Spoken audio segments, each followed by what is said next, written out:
I sit down individually with Janelle, Mary, Robin, Christine, and Cody How are you? I'm well. How are you? to discuss the events that have shaped their lives. Why isn't there an openness to talk and help? Because the relationships aren't good. It's that simple. That must have hurt when she said that she doesn't want to have a relationship with you. Oh, yeah.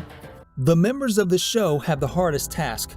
They sit face to face with the intention to open themselves to the reporter and talk about the relationships between each other, the secrets within each other, and the events that bring them closer or push them further away.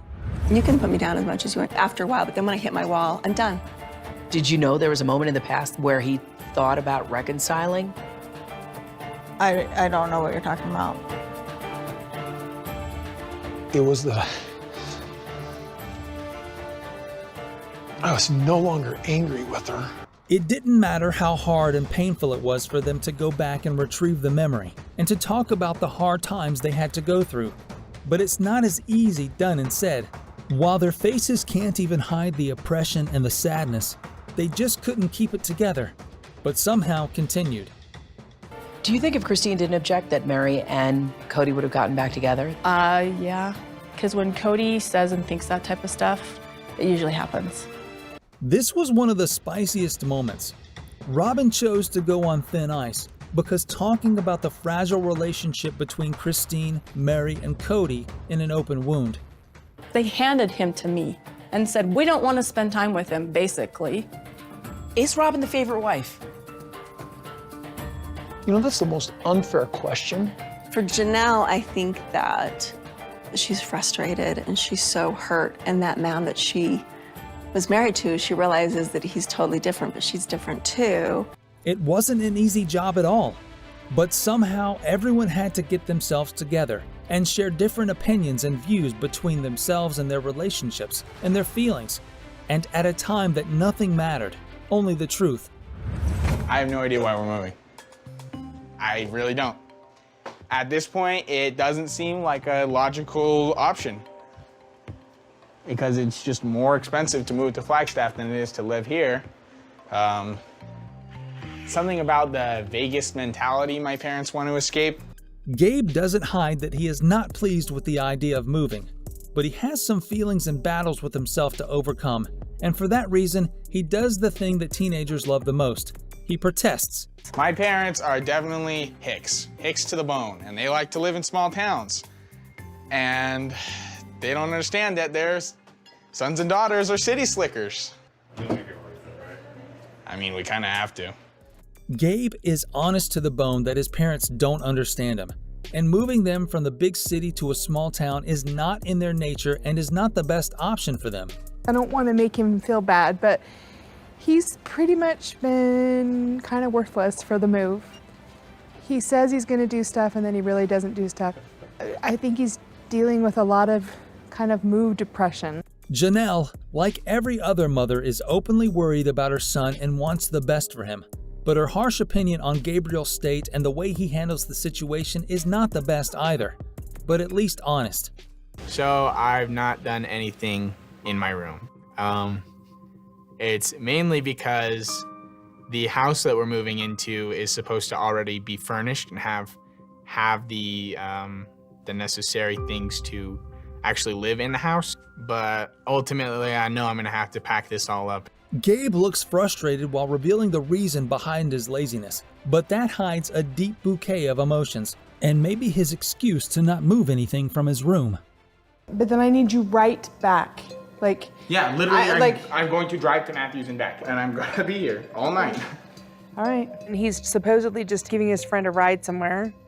And, yep. You are my biggest helper. Oh, I know. Maddie and Caleb have their I'm stuff. not bailing out on you. This isn't me trying to get out of work. It's me trying to help Mitch. Gabe didn't think twice, and for once again, he saw the golden goose and grabbed it without hesitation. That was his excuse to escape from chores again. If ever I'm having an emotional moment about maybe what I lost, I just think it's not about me, it's about the kids, and that's what makes me happy. Mary invites Robin with the intention to have a deep chat full of truths and mixed emotions about the divorce case that just finalized. Even after the pain and the harsh reality, she is just trying to be a good parent and do the best for her kids. It's really awkward all of a sudden realizing that Mary hasn't showed or told Cody the divorce is final. But she's telling me, and I'm like going, oh, wait, this isn't proper. I thought this would be a good time to bring up maybe our conversation from yesterday. Okay. Maybe Robin didn't really like it, but she sensed that Mary is acting weird and unusual. While Mary has unfinished work and wants to clear some things out by opening up the maybe not so comfortable conversation about yesterday. Being there when Cody and I get a legal marriage. You know, when I first started thinking that I was going to do this, I just kind of felt like this was just my step, you know, to get the divorce done and then let you guys just, you know, do what you want to do. Robin chose the unknown by deciding to share something really delicate with Mary, something really interesting and personal.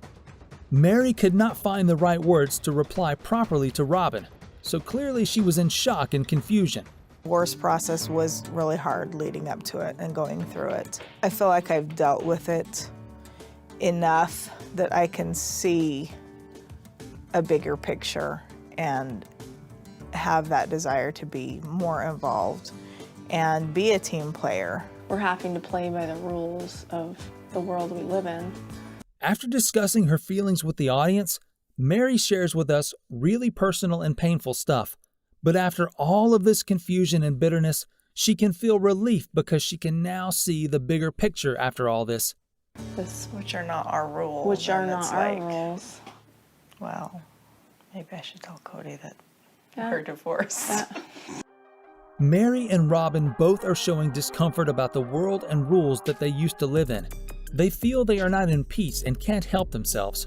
Something like they are not at the right place at the right moment.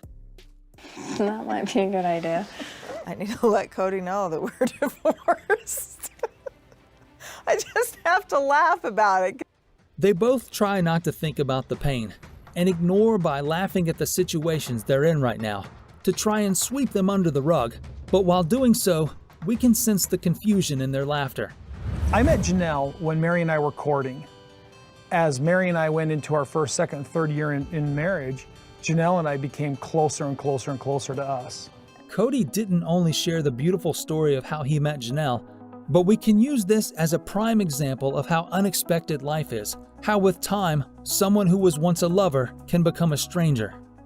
If we would have wanted something romantic, we kind of rushed it. I think we just moved ourselves from point A to point B without any courtship. We knew each other for a very long time. So it wasn't like I didn't know you. But we didn't know how to be romantic. Janelle and I had just a quick, sweet kiss about a month before we were married. They are different. They play by different rules. Cody and Janelle didn't like following the norm. They weren't like every other couple. They didn't have time to waste. They went for what they had in mind and what their hearts told them. We later on had to go through a process of discovering who we were as an identity. And so, just recently we're discovering more things about each other, about our relationship, about our friendship and our love. Even though they've been married for a long time, they're not perfect. There were things to sharpen, ice to be broken, experience and moments to be made. It's really been just a process of going together and taking the time to figure out each other. And, Cody and I's love story has been a long time coming. And it just took us a long time to get to what most people would consider the romantic part of our relationship. Ultimately, I feel like we had a great foundation, though. With a little smile on the face and maybe confusion, they share the harsh truth, the hard phrases, both the pleasing and unpleasant experiences, and the feelings behind their relationship till now. There were several times that I didn't feel really committed to staying.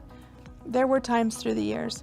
And you would always say, I'm committed, I'm not going anywhere. And that was kind of like the big foundation. So I think from that foundation, it was just easy to say, okay, we're not going anywhere. The hard times filled with unfulfilledness and confusion that every couple has upon them didn't miss Cody and Janelle, but they decided to hold on and be bold and strong.